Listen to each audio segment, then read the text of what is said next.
Safe zone. Adik ada kat puncak sekarang ni dengan gunakan batang.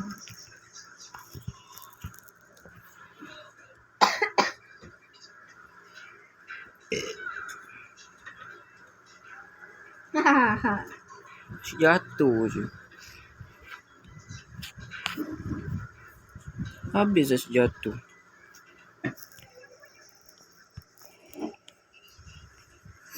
Macam mana? Susah. Cepat respon tinggi sangat. Nampak? Jatuh. Lemak. Macam mana ni? Aku dah terjatuh. Naik dah balik kalau sempat. Tapi awak tak boleh naik. Apa tak boleh naik kan? Susah. Apa salah aku jatuh sini? Kau tak pancuk ke masing? Mana kau? Boleh. Memang cepat lagi. Jatuh. Bye. Dah buat video? Dah. Okay. Fine.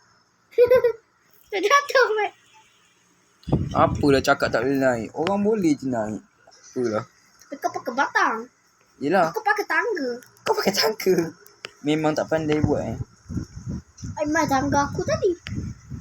Ada orang hancurkan lah tu.